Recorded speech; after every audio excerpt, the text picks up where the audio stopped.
రాహుల్ గాంధీ ఆరోపణలు. ఎన్నికల కమిషనర్పై ఏ చర్యలు తీసుకోవడానికి వీలు లేకుండా మోదీ ప్రభుత్వం 2023లో చట్టం తీసుకువచ్చింది. కానీ నిజమేమిటి? అసలు ఎన్నికల కమిషనర్స్ అధికార కెపాసిటీలో వారు తీసుకునే ఏ చర్యలపై, వారిపై సివిల్ లేదా క్రిమినల్ చర్యలు తీసుకోకుండా రాజ్యాంగమే వారికి రక్షణ ఇచ్చింది. అధికారంలో ఉన్న ప్రభుత్వానికి భయపడకుండా నిర్ణయాలు తీసుకునేందుకు వీలుగా రాజ్యాంగం వారికి రక్షణ కల్పించింది.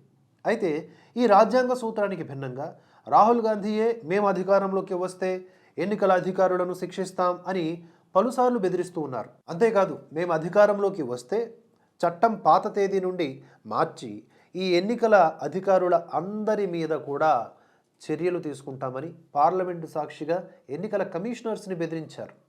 ఇది పార్లమెంట్లో ఫ్రీ స్పీచ్ హక్కును అడ్డుపెట్టుకుని ఎన్నికల సంఘాన్ని బెదిరించడం క్రిందకి వస్తుందా రాదా? గతంలో ఎన్నికల కమిషనర్స్ని సిజేఐ మెంబర్గా ఉన్నటువంటి కమిటీ నియమించేది. మోదీ ఈ పద్ధతిని మార్చి తనకు నచ్చినటువంటి వాళ్లను నియమించుకుంటున్నాడు. ఇది కూడా పచ్చి అబద్ధం. 1950 నుంచి 2023 మార్చి వరకు, అంటే Anoop Baranwal versus Union of India కేసులో సుప్రీంకోర్టు ఆర్డర్ వరకు ఈసీఐ నియామకాలు ప్రధాని నేతృత్వంలోని కేంద్ర మంత్రి మండలి సలహాలతో ప్రెసిడెంట్ చేసేవారు. సిజేఐ ఎప్పుడూ భాగం కాలేదు. సుప్రీంకోర్టు 2023లో మాత్రమే తాత్కాలికంగా సిజేఐని కమిటీలో చేర్చాలని చెప్పింది. అది కూడా పార్లమెంటు చట్టం చేసేదాకా మాత్రమే.